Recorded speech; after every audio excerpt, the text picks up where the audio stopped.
Hello and welcome to the Empowered Women's Project podcast, a podcast and community made by women for women to help you live your best life and reconnect you back to the things that really matter. Today, we're going to hear from the amazing Sharon Pedersen. She is a super mama. She is a woman on a mission, a chiropractor, a wellness warrior, and just an all-round inspiring woman. There are so many lessons in her journey that you're going to learn today, and let's get into it. Hey everyone, today I am so excited because we are joined by the amazing Sharon Pedersen. Sharon, I've actually known Sharon, I'm thinking now for, it's like 15 or more years. And, in the beginning, I remember meeting you and you were such an idol to me in the chiropractic profession, just seeing you as an incredible health professional. But now over the years and getting to see you and your beautiful, she's a mama of 3 beautiful kids, now almost young adults as well. But Sharon also, she doesn't talk much about herself, but she's a go-getter. Like, she has completed a half Ironman recently, which is amazing. She's got national and state records when it comes to steeplechase, and there's a 3-time Australian champion in that as well. There's probably a whole other list of things too. But one of the things that I most admire about Sharon is she has such a huge heart, but a huge amount of determination to live her best life. And Sharon's journey in life, just like a lot of us, it hasn't been necessarily easy, and there's a lot of struggle that's come along the way. But how she has stepped up as a woman, as a mama, and as a friend through it is just inspiring. So I know we're going to learn so much from you today. Thanks for joining. Oh, thanks so much for having me. I'm excited, Kate. Lovely to be here. So maybe let's go back to health is definitely a big part of your life, right? You've become a health professional. How long have you been a chiropractor for? 22 years now. Incredible. And what was, I guess, the inspiration or the drive for you to want to be in that space helping people? Oh, when I was growing up, I just always as a little girl, I either wanted to be a hairdresser or a nurse, helping people. Yep. And then I was fortunate I loved learning, so I was good at school and I just looked towards a medical profession. But when I discovered that chiropractic was based around the body healing itself from within, that hit me right in the heart and soul. So I knew as soon as I discovered what that was what the path that I needed. So I never had any other options happening. Like, my friends didn't know what they wanted to do in their future, and they couldn't understand how I was so focused on where I wanted to go. So it just really resonated with me, really honoring the body's self-healing. Mm. And just on that topic, I think in the world that we live in today as women, whether we're a mama or not, a lot of us are really maybe not loving our body as much as we could or should. And we are seeing a lot of health challenges coming up from a lifestyle perspective that's being ultimately, the cause of that. What do you see and I know with your practice, you have a lot of women that you see as well. What's a common factor when it comes to women just not taking care of themselves? Oh, you're so right, Kate. Women, particularly mums, put ourselves last. I've certainly been guilty of that over the years. Our hearts are so giving and nurturing, and we have families that we want the best for them, and we would move heaven and earth to make them have, a beautiful life. And so often it's at the expense of ourselves. We look after the children, make sure all of their needs are met. We're running around, taking them to their sports. And at the end of the day, we're really not filling our own cup, our own energy, and just, really got nothing left, for ourselves. So I think definitely the putting that energy into everybody else, as we love to help others and help our families, but it often is at the expense of our own well-being. Yeah. And so what's maybe 1 or 2 words of wisdom for, and I've been guilty of it as well. I have 3 kids, and it's easy. I've looked at certain phases of my life where I've been all about them, and sometimes that's necessary when they're little, but as they're becoming more independent, that it's still easy to put them first and not actually the oxygen mask on ourselves. So what's maybe 1 or 2 tips or words of wisdom that you could share for our amazing women listening that they could start to do. It might not necessarily take a lot of time, but it's a step in the right direction towards taking care of themselves. Yeah, I think there are a few simple things that we can do. Something I learned when my girls were little, just toddlers, I was breastfeeding them, on demand. So I was totally just exhausted, working full time, and come across a health crisis, which really just shook our world. And it definitely led me to look at things that were important for women to take on and put into place, things like just breathing time and just getting outside in nature and just taking 10 or 15 minutes to ourselves just to reflect internally on our heart, our soul, just connect back in and what's important to us. And it's not easy for us to do because we are got so many things happening in our world. We're busy, we've got chaos in life, but so to sit and have that time to just feel your body, feel your heart, and try and just release tension, breathe. I think that is more powerful than people actually realize. Yeah. And it's a conscious decision, isn't it? And I think I know for me, I'm constantly have a to-do list running through my head of the next thing and the next thing. And I think as women, that's naturally how we're wired. But to slow down and take some time for ourselves, it might feel a little indulgent, but I think it's essential to be able to show up as the best friend, mama, partner, whoever for, the people around us as well. So I love that. I wanted to ask you, and, we've spoken briefly on this before, but what would you say as a woman in your journey so far has been a really big defining moment in your life? Maybe one at the time that you didn't know how you could get through it or that you could, and how has that shaped who you are today? Yeah. Well, there's actually probably two at different stages, and one I just touched on briefly there. When my girls were 4 and 2, I was working full-time in practice. I was the sole breadwinner in my family. I've always been a hard worker. I would push through, nothing was stopping me. So I loved practice as a chiropractor. I loved my babies. I would feed on demand, and I was absolutely exhausted. But I just was putting on a show, as we do as mums, the mask that we wear. My world was shaken when I was diagnosed with uterine cancer. So I lost a third baby, and it just ripped it ripped me apart. And I knew going down a medical path was not an option for me. Yeah. My passion and my determination to heal myself. So I followed. I looked up some natural ways of just really boosting the body's well-being, really. And so much of my direction was really from just tapping back internally to taking that time, just de-stressing my whole nervous system and really connecting with the essence of who I was, which I'd lost touch with because I was so externally focused on creating a future for the family, looking after the kids, working.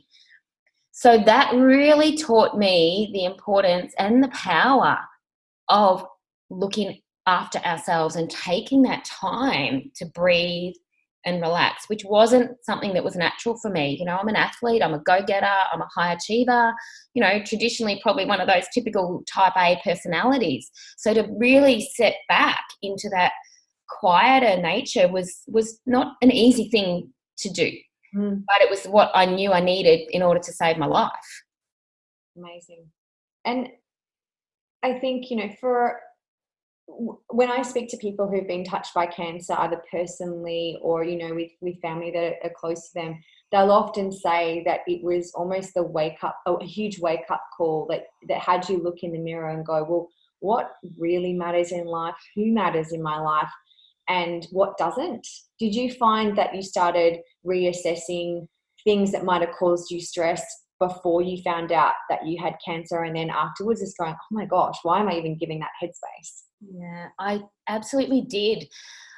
I guess we run on kind of auto mode when we're busy and we don't really think about what life we're actually living. But when you're forced into a place where you have to reassess, you try and put yourself in an external position to oversee what's actually happening, and you can just see things that really aren't conducive to, you know, whole well-being.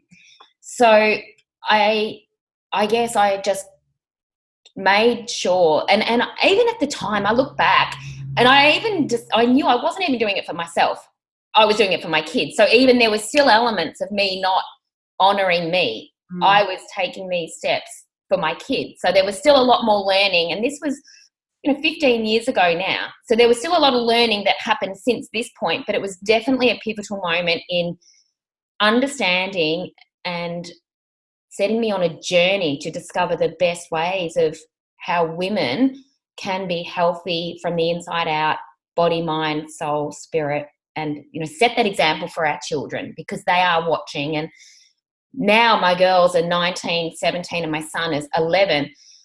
And I was seeing, when, you know, through those earlier pre-pubescent years, that my girls were self-sacrificing.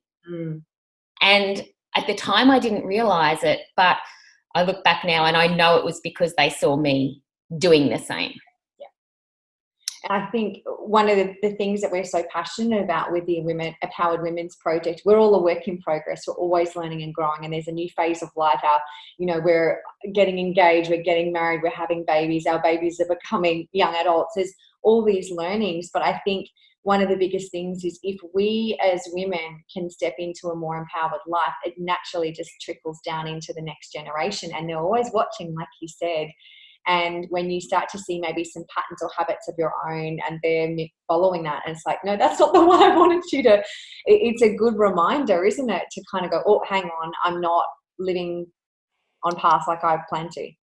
Yeah, and there was definitely another wake-up moment for me, you know, a few years later, when I started to just see behaviours and things in my girls that I just thought, oh, I want more for them. But I knew it was because they were mimicking subconsciously my behavioural patterns. So that, I guess, and then once I really started connecting more closely with you and through our Empowered Women's Project and the work that we have, it really helped me to start executing better choices that were looking after me, knowing that my girls are watching, and it would have that benefit for them to, you know, follow my feet, not my words. Right. I love that. And so what were some changes that you made that then you saw naturally affecting your family in a positive way? Well, I actually took a couple of trips overseas, which did something for yourself?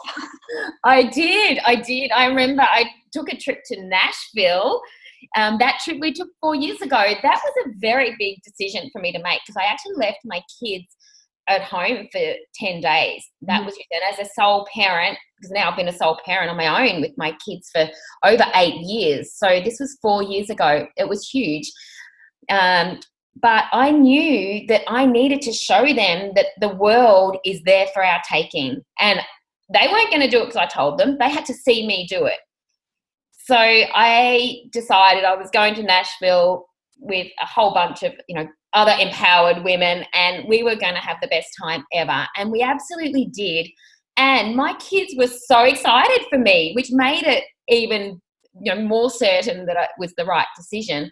And really, from there, there's been other trips that I've taken, but it's opened up in my children a desire to travel and to say yes to more for them. So as soon as I decided to start saying yes to me, I saw my girls start a process of saying yes to them. And that lights me up more than anything else. I just got goosebumps.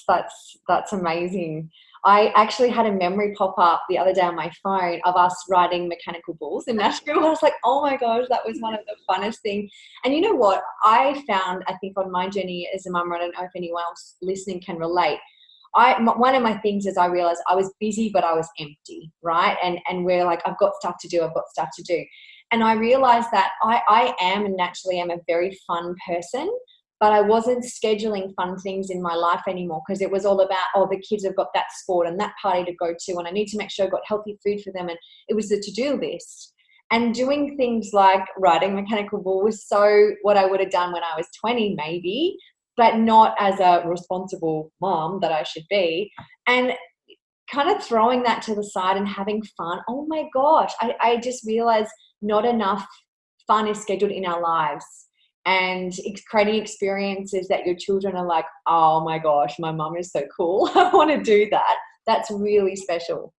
Oh, it is. And to see that our children want us to have fun. Mm. And I tell you, the last few years I've had so much fun and joy that has brought them the very same thing, because they love seeing their mum and dad, out doing things that they love. It lights them up. And it really does give them permission to do the same for themselves, because we go first. Yeah, absolutely. And I think what I love that you're a beautiful example of is that you're using your children as a reason to go out and challenge yourself and stretch and grow, versus a reason not to, because you should be there to support them. Because I believe it takes a village to raise a child. There's so many amazing people in our children's life that can mentor them and provide different support. And I think it's pretty hard to think that we're the only person that can be the source of love and support for them. You want to tap into that village. And if you don't have that in family, create it in friendship, so that you can go ahead and do more things for yourself. And I think, if we're speaking to mamas, maybe you've got little ones there, 3 and under or something like that, just finding a mama's group or, asking for help. I think that's probably one thing that I would have not been good at over the years. I don't know if you, Sharon, have been the same, where you're the do-it-all girl and you don't want to ask anyone for help, but people would always come to you. Is that kind of how it's been? Oh, yeah, I did everything. I didn't want anyone looking after my kids. I did it a lot. And any wonder I ended up, diagnosed with a serious health condition, because my body was so depleted and my spirit was depleted, not just physically, but emotionally and spiritually. I had nothing left, because I did give everything into the kids, and I didn't want anyone looking after them, because I was too determined. And letting go of that mindset was not easy, but it was the greatest gift I gave myself. Freedom. And it really opened up, like you say, a beautiful village of support and influence for the children's upbringing and environment. It's awesome. I know that personal development is really important. It's played a huge part in your life. Tell me how, is there maybe a certain book or a speaker that's really kind of caused massive growth or a shift in you? And then how maybe you've brought that into your family life as well? Because I love that you bring your children along for the ride. I think that's really powerful. Yeah. Well, there's a few things actually. I tend to say yes to a lot of things that many would not say yes to. And I share that with my kids. So when I did this, I decided to do an Ironman, for example. I'm not a swimmer. Can we just tell everyone, if people don't know what an Ironman is, can you just walk us through what that actually means, please? Well, I actually did a half Ironman. So it's a 1.9K kilometre swim, a 90-kilometre bike ride, and a 21-kilometre run. So it took about 6.5 hours, and I've never been a rider or a swimmer. But the kids see me taking on challenges, and that is what I see as personal development, moving forward, taking on a challenge, something new that you didn't think you could do. And for the kids to see that, it helps them want to take on challenges safely, because they've seen me do it first and be okay with it. And, it's not about winning or anything like that. It's just the journey of the training and how you implement it into the day. So, and it's not just it's other challenges that I might take on or set myself goals. So I always share with them that, and they're a part of it too, within my little support crew, or, they might do some training with me. As far as books, one of the best books that I found really impacted me was The Big Leap by Guy, someone or other. And I got it on audio book. I love audio books because I drive a lot, and so I pop it in my car and I do a lot of, my bit of mobile university really. And I was driving back and forth to Melbourne a bit with my eldest daughter, Montana. And it's about an hour and a half drive, and we were doing a few of these. So we would listen to The Big Leap in the car together. And it was great because it talks about, reaching, limiting, they call it the upper limit. So just things that stop us from moving forward. And she was 17 at the time. And what stood out to me was the effect that this book actually had on her. And she just happened to be in the car because I was listening to it for me, but she was absorbing everything. And it was really interesting to hear her perspective and how different things resonated with her. And I loved that. So you're like, if you're listening to things or whatever, you know, the whole family's listening to it. It's not just you doing it in your own time. Yeah. And even my son, he's 11, like he thrives on this personal development thing, like stretching and, you know, mentally growing. Like we didn't have that growing up back in our day. No. I love that. Wow, that's so good. I think, you know, I love listening to audiobooks and things too, and our kids are becoming little sponges where, you know, you might have a moment where you'll say, you know, something and they'll just correct you and be like, yeah, but what are you grateful for right now, Mum? It's like, oh my gosh, who am I raising? You know, in our family, we have grateful for time every night when we sit down at the end of the day.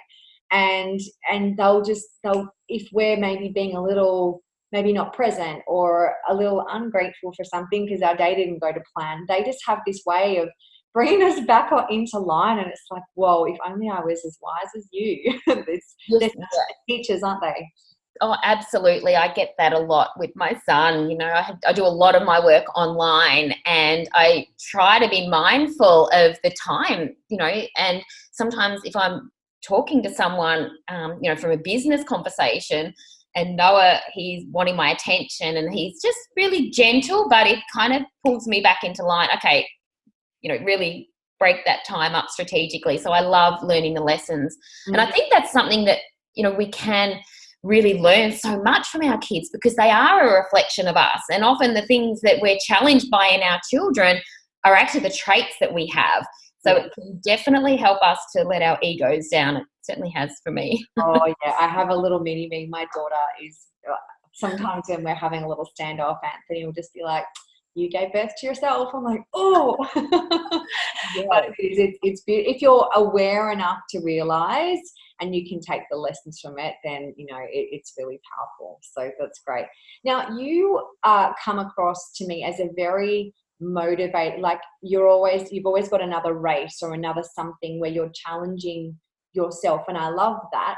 What would you say have been maybe some important rituals or practices that you've had that have either brought a sense of calm or consistency or just maybe it's you time?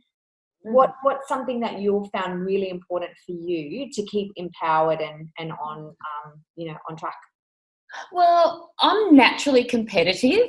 I always have been in school, in sports, like grades. You know, I wanted to, if someone got a higher mark in a maths test, like I was not happy. It's like I've always been competitive. So when you know, in my age group even, like I'm aware of the other women who are racing at certain times, you know, around the track. So doing 1,500 metres, steeplechase, that kind of thing. So I'm aware of what others are doing that are my age. And so I'm certainly competitive in that I want to just keep moving forward to, you know, just get the edge whenever I can. So I like to just be aware. In saying that, I love seeing other people shine. You know, I definitely don't need to win every single time, but I just love, you know, just having that competitive spirit, you know, and just racing each other and just kind of challenging. Raising the bar. Pardon? Raising the bar. Raising the bar, exactly. And if doing it together, you go further. So I love, you know, kind of having that competition. But as far as like, you know, moving forward when things are difficult or I'm overwhelmed with life and stress, that kind of thing, I really find, for me, I love oxygenating my brain. I am all about getting, because I just know the clarity that we have and how we can think better. We're not as stressed, our tolerance is better. Just everything is better when we can think clearly. So I'm always finding ways to have better oxygen. I love doing handstands, cartwheels, breathing techniques. Like I do fun stuff as well as calming down stuff. So it's definitely a work in progress on getting more zen in my life. So yeah, I just, you know, exercise is definitely my big thing. Running lights me up. And I think this is where women need to find something that they love. And I think a lot of people don't know what that is. I agree. Like, I think about, for me, up until I was almost 20, dancing was my thing. So I loved it, and it kept me fit and flexible.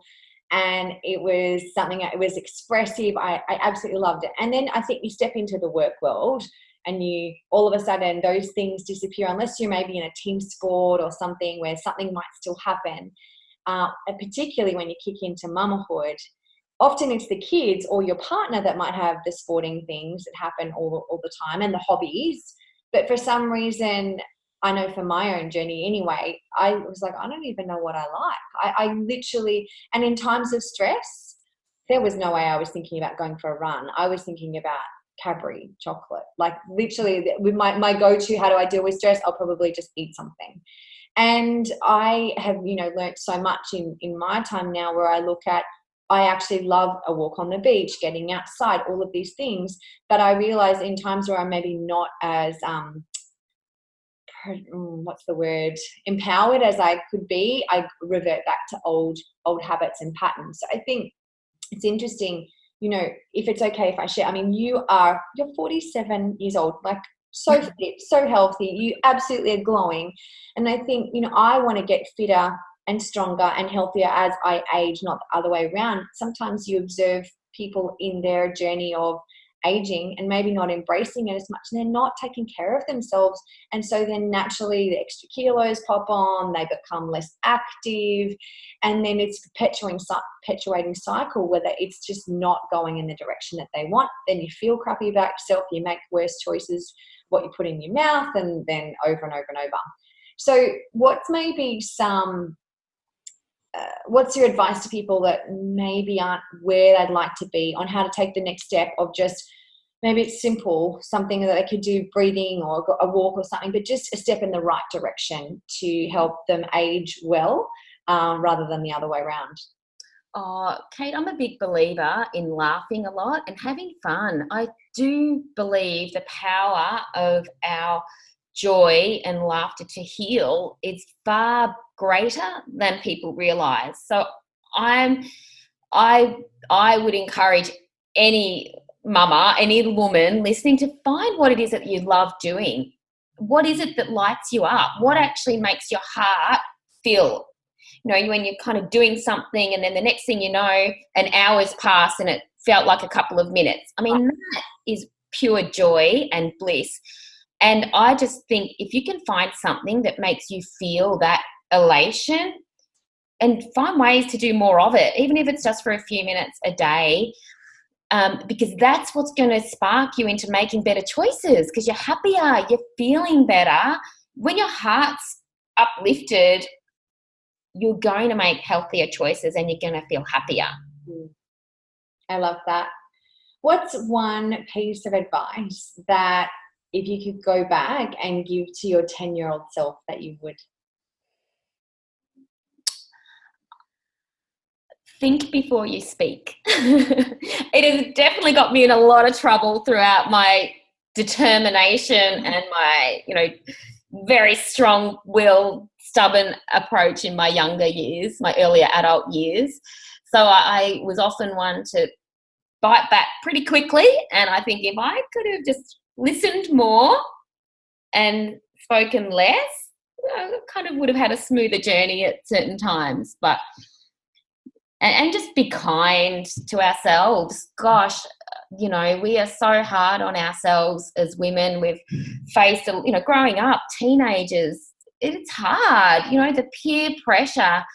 And, if we can be more open, I think, as well, communicating with each other and sharing our heart and soul to, just a couple of close friends, I feel like that would actually help alleviate a lot of the burden and the self-doubt, because you're opening yourself up, but it gives them permission to open up. And I think that connection is really powerful for a female in particular, because you feel like you're not alone. You're not the only one with these doubts. We all have them, but when we can share together, I believe that's where our strength is, because you can walk the journey of growth together. Yeah. It's so interesting. I mean, they say our vulnerability is our greatest strength, and we see someone and they're vulnerable and we're inspired by that. But when we're vulnerable, we almost see it as a sign of weakness. And I love what you just said. If we can come together and find, whether it's that one or two girlfriends that you can just really just pull the curtains down and be real with, and be like, I'm scared about this, I'm not happy about this, what about, like, just be real. So when we keep it inside and we bottle it up, it doesn't serve anyone. So I love that. You know, I'm looking forward to this future. My daughter right now is 7, and I look at when we were growing up, you know, in high school, and you know, you think about we had crappy hair, we had crap photos. You look back in the family albums, right? It's like, oh my God, what were we thinking? How I would love some, I guess, thoughts from you around raising 2 young women in the world of social media and all of that. The comparison, it's even more heightened now than ever. You know, when we were younger, right, we had a few magazines to look through and compare. Now it's everywhere. What have you done as a mama to either open up conversation with your girls about this, or have them feel really comfortable and confident in who they are, regardless of what is going on online? Yeah, that's such a great point. I was actually fortunate that I was able to keep social media away from my girls till around the age of 15. Mm-hmm. They didn't have their own phone till about the age of 15 or 16. So I'm really wrapped with that. In saying that, once they had their own phones, you know, I had to actually go through a learning phase, because I didn't think it would be as deeply immersed in their peer group, I guess, the social media. So they'd do homework and they would have their phone here, and they would actually have 3 or 4 different things going on at once while studying, which was very new to me to perceive this, because I'd grown up in my studies. I could have no noise, no radio, no distraction. I would lock myself away and do my studies. So it was learning for me as a parent to be okay with that and understand there were different situations that kids seem to learn in and the different learning strategies. But social media, yeah, I guess I think as parents, sometimes we can have an idea of what we think it should be based on our but sometimes, you know, I just found I had to pick my battles. Yeah. You know, there's so many. Were you across their social media? Did you have access to it so you could kind of make sure that everything was okay and there wasn't any, you know, online bullying or anything like that happening behind the scenes? Yeah, well, we always keep our phones in the kitchen so they wouldn't go into the bedrooms, and I always keep mine in there. So I really liked that, and that was a good strategy we had in our household. Yeah, well, my girls haven't really had any, to my knowledge, you know, of bullying themselves. I have definitely heard of other friends of theirs that have really been in trouble with that. The schools teach a lot around that as well. That's good. No, I just thought I'd ask. I mean, I look at, you know, even for my daughter at 7, and she doesn't have access to any of that, but I look at some of her friends and I'm like, whoa, it's, you know, the life is speeding up a lot and what they're being exposed to. And I think as women, again, we want to have our children. And I think not having your kids have access to that till 15, the quality of relationship that you would have formed with them up until that time meant that there was probably a lot more openness and communication, which is really awesome too. So I love that. Yeah. Awesome. What is a favourite quote of yours? Is there a quote that pops to mind that? Yeah. Look, I've been asked this before, actually, and the thing that strikes me is champions do what most people are not doing. So I think that's my competitive background coming in, you know, so I always like to do that bit extra, because that, you know, if you do what everyone does, you're going to get the same results. So go that extra. And are you a sweet or a savoury girl? I used to be a sweet girl, but now I've gone to savoury. Hey, what's your favourite savoury cheat meal? Cheat meal or cheat? Cheese. Oh. Cheese. Cheese, yeah. And wine. I like it. The perfect combination. Yes. Amazing. Well, Sharon, I'm so grateful for the wisdom that you have shared with us today. I think we can all walk away with 1 or 2 maybe steps that we can take to up level, and also looking at our calendars and our schedule. And if we're not putting us in the schedule, it's not okay. You don't want to wait for a wake up call to need to make a change. Like, I would love that as women, we're being proactive, in those things, so that we are scheduling the challenge in our calendar and the fun, rather than letting everyone else dictate, how we live our lives. So thank you so much for sharing your story, and you're so inspiring, and really, really grateful for your time today. Oh, thank you so much for having me. It's been fun. I've loved it. Thanks, Katie. We hope you enjoyed our special interview with Sharon. What an incredible woman, and just a beautiful example of, it's not what happens to us, but it's how we, what we do with what happens to us that really can define and change the way we live our life. And sometimes what we might see as a major challenge in our life in the moment, we can look back and see as a real blessing, as something that changes the course of where we're headed. So I'm so grateful for her time. To learn more about the Empowered Women's Project, you can visit empoweredwomensproject.com, or you can check us out on our other social media handles. If you've enjoyed today and if you've learned something, we'd love you to head across to iTunes and give us a 5-star rating. And also, we'd love to know what you want to hear more about as an empowered woman. We're always on the hunt for more people who inspire others to live their best life to share with you. Don't forget to start looking at how you can schedule some me time into your day or your week, and start saying yes to yourself first. Your family, your partner, your children, everyone is going to thank you for it. So that's it for today. Thanks so much for joining us, and we look forward to speaking to you on a future podcast.